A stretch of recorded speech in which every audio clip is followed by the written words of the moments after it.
네, 이성수 의원입니다. 예산서 100페이지 보면 제한제도 운영이 있습니다. 예. 민간인 우수 제한, 또 우리 이제 공무원 우수 제한해서 제한제도가 있는데, 이게 실제로 제한제도를 통해서 좋은 안이 나와가지고 우리 군정에 적용한 사례가 좀 있습니까? 그 사례 좀 있으면 좀 말씀 좀 해주시죠. 지금 우리 일반 군민들이 제안을 해가지고 채택돼서 저기 한 건 없고요. 우리 공무원들이 이 제안을 해서 이렇게 채택해가지고 저기 하고 하는 것은 있는데, 명확하게 지금 제가 다 기억을 못하기 때문에 그건 자료로 한번 제출을 해드리고요. 여기 이제 또 자료를 제출해드리도록 하겠습니다. 제한 제도가 이제 이게 활성화가 되면 이제 민간인이든 우리 이제 공직사회 내에서든 좋은 안을 내기 위해서 열심히 공부도 하고 노력하고 나름대로 생각을 해서 대안을 자꾸 제시하지 않겠습니까? 예, 맞습니다. 예, 그리고 이제 그걸 적극적으로 우리 업무에 좀 활용을 해줘야 되고, 예. 그냥 포상만 하고 활용 안 하면 뭐 헛일이니까. 그리고 그렇게 봤을 때, 이게 이제 가장 중요한 것이 이런 금액적인 것보다도 이제 공직사에 제일 중요한 게 이제 인사고과에 반영이 되는 거잖아요. 그죠? 예. 그래서 우수 제안을 이렇게 제안을 한 우리 공직자분들한테 뭐 인사의 혜택을 좀 주고 있나요? 예, 시행하고 있습니다. 채택이 되면 네. 이제 순위에서 뭐 특별 승급에서부터 가점제 근평을 할 때 뭐 가점까지 이렇게 하는 제도는 지금 시행을 하고 있습니다. 근데 이제 공직사에 뭐 계신 분들한테 몇 분한테 이렇게 물어보니까 네. 피부로 못 느낀다고 그래요. 이제 근평 시에 제한이 아주 탁월하다든지, 또 어떤 제안을 해서 뭐 예산을 뭐 몇십억 뭐 몇백억을 뭐 전략을 했다든지 이러면 뭐 특별 승급까지도 가는 이런 걸로 돼 있고요. 저희들 규정상. 그러니까 이게 뭐냐면 제한제도를 적극적으로 활용을 한다는 것은 제한제도에서 이제 공식적으로 많이 제한을 할 수 있도록 유도를 해줘야 되고, 거기에서 공정한 심사위에서 이렇게 포상을 받은 자에게는 확실하게 금전적 보상도 해주고 금평에도 이렇게 도움을 준다는 것을 공개적으로 이게 오픈이 돼서 사람들이 알고 있어야 되거든요. 그래야 이게 활성화가 되잖아요. 우리 직원들은 다 알고 있는 걸로 알고 있습니다. 네, 그러니까 이제 그렇게 좀 활성화될 수 있도록 유도를 해달라. 예, 알겠습니다. 그리고 이게 금전적인 보상도 이게 민간인 제한 포상 제도가 있지만 뭐 거의 실행이 별로 안 된다면서요.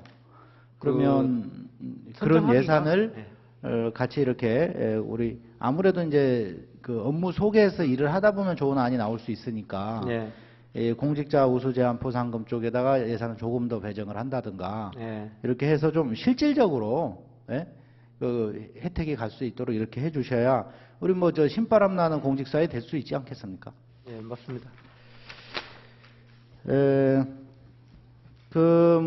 우리 동료 의원님들께서 계속해서 이제 용역 예산, 시설비 이런 이야기를 지금 7대 의회에 들어와서 줄기차게 지금 관통하는 이야기가 그거예요. 그죠?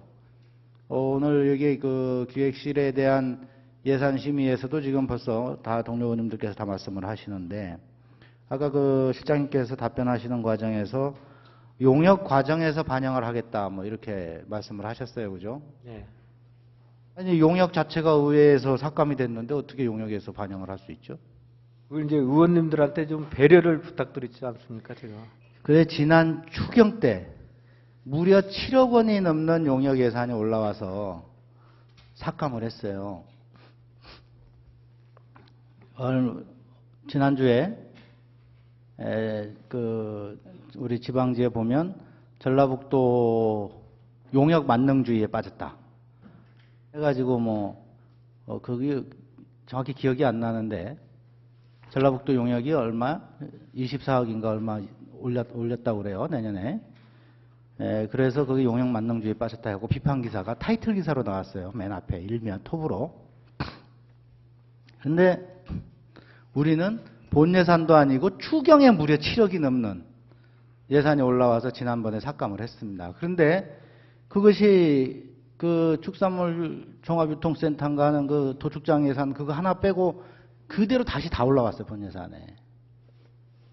이거 의회를 아주 심히 경시한 풍토다. 그렇게 볼 수밖에 없고 지금 그렇게 해서 예산을 올렸는데 그 예산이 또 통과되리라고 생각하고 지금 다시 올렸습니까? 의회에서 당연히 그 부분에 대해서 제재를 받을 것이다라는 생각을 하고 올린 겁니까? 어떤 거예요? 전자예요? 후자예요? 통과될 걸로 믿고 올렸어요? 의원님, 아무튼 그 추경에 반영을 했다가 삭감된 부분을 다시 내년도 본 예산에 이렇게 계상을 한 것은 아무튼 뭐 죄송하고요.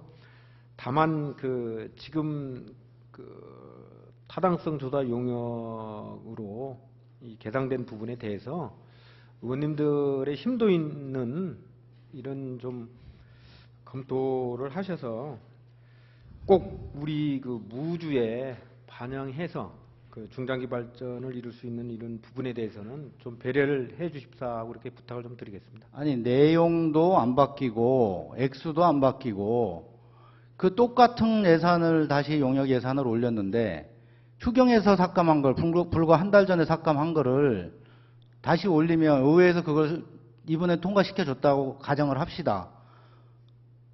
그러면 추경 때는 왜 삭감을 했냐라고 누가 항의를 하면 뭐라고 의회에서 답변을 할 수 있겠어요. 당연히 의회에서는 그런 예산이 올라오면 삭감할 수밖에 없습니다. 그런데 그 예산을 또 밀고 올라오셨어요. 도대체 무슨 배짱으로 그렇게 하셨는지를 모르겠어요. 근데 여기 굉장히 또 중요한 대목이 있습니다. 분명히 이걸 통과될 걸로 보고 밀어붙이지는 않았을 걸로 생각이 돼요. 그걸 통과될 걸로 믿었다면 그 자체가 오히려 이상한 거니까. 그러니까 그렇지만 뭔가 또 사업은 해야 되니까 용역 예산을 어딘가에 또 이렇게 좀 숨겨놔야 되거든요. 예? 기획실 입장, 집행부 입장에서 봤을 때 그래서 아니긴 뭐가 아닙니까? 지금 그 102페이지 예. 효율적 예산 배분을 하겠다고 예. 소규모 용역 대행 수수료 예. 50회에 걸쳐서 2억을 올려놨어요. 예. 신규 사업이죠.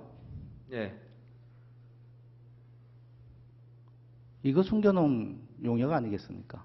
숨겨놓은 것은 아니고요. 이 부분을 그 이제 저희들이 지금 계속 그 행정사무감사 때나 이번 예산 설명 때나 이 시설물 관리 관련해서 매각 처분이라든지 또 위탁 관리라든지 이런 부분을 하기 위해서는 그 이 감정도 필요하고 이런 부분이 있습니다. 그래서 이런 부분도 있고 또 지금 현재는 도나 중앙부처에서 국도비를 일률적으로 똑같이 지원해주는 사회복지 예산이나 이런 거 외에는 새로운 사업에 대해서는 공모사업을 합니다. 공모사업을. 그래서 이런 부분도 공모사업에 응하기 위해서는 뭐 PT 제작이라든지 여러 가지 지금 이제 많이 바뀌었거든요. 이 행정환경이. 이래서 이런 부분을 타 시군을 보면 이런 부분을 진즉부터 이렇게 해가지고 그 예산 확보 활동이라든가 이런 걸 했더라고요. 그래서 우리도 이걸 뭐 숨긴 것은 절대 아니고요. 소규모 공약사업이 아니고 그 공모사업이라든지 이런 부분에 응모하기 위해서 또 그 각종 시설물에 대한 매각 처분이나 또 그 민간 위탁 관련해서는 그 감정도 해야 되고 하거든요. 그래서 그러니까 방금 실장님께서 말씀하셨지만 시설물을 매각을 한다든가 또는 그 공모사업을 하기 위해서 용역이 필요하다든가 하면 그 명칭을 따서 그대로 용역 여기 예산안에 올려주시면 되고 또 그런 공모사업이나 이런 것이 하면 우리가 중간중간에 또 추경을 하지 않습니까? 네. 그때 사안이 발생했을 때 올리시면 되는 거예요.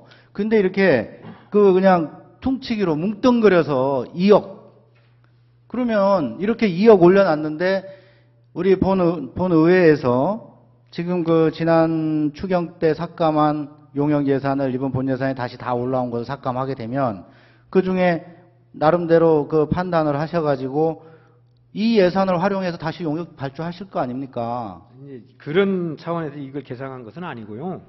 그 의원님 그거 하나는 좀 이해를 해주셔야 되겠습니다. 그 중앙정부에서 공모사업을 할 때 국회 예산이 통과하면 풀로 가지고 있는 예산을 가지고 이 공모를 하거든요. 그래서 이런 부분에 저희들이 응모를 하기 위해서는 대비책이 필요하다. 그래서 그러니까 그동안 네. 2014년도까지 한 푼도 예상해 놓지 않았던 부분을 갑자기 2억이 올라와 있잖아요.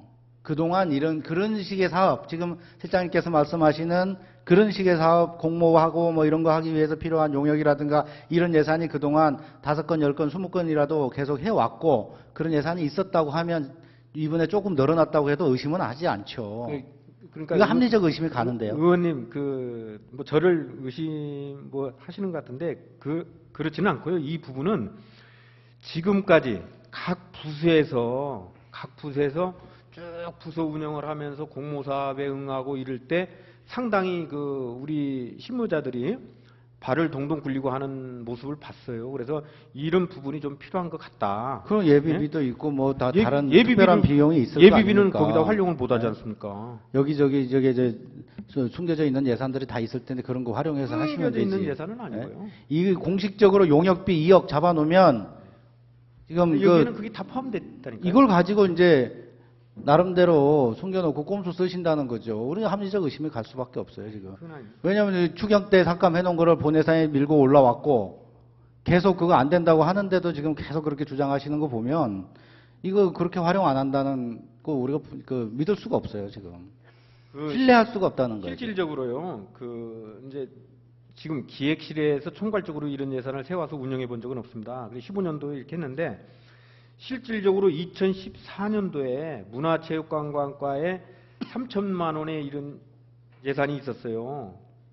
그래서 이런 예산을 활용해서 올해 관광도시라든지 이런 공모사업에 응해서 저희들이 이런 예산을 확보할 수가 있거든요. 우리 14년도 예산에 보시면 문화체육관광과에 3천만 원의 이런 예산이 있었어요. 그래서 이런 부분을 각 부서별로 세워줬을 때는 또 여러 가지 폐단도 있을 것 같고 그래서 기획실에다 일률적으로 세워놓고 통제를 하면서 응모할 때가 있으면 공모사업에 이렇게 해주기 위해서 이 예산 편성을 한 그럼 겁니다. 기획실에 한 3천에서 5천 정도만 잡아야지 2억은 좀 과하지 않겠습니까?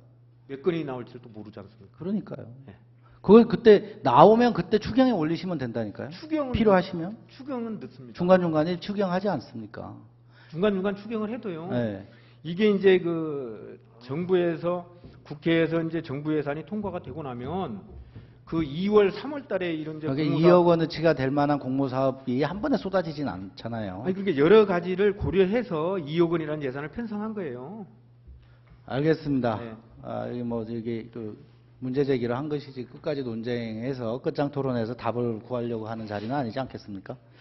자, 이상입니다. 장시간 답변하시는데 굉장히 수고하셨습니다. 감사합니다.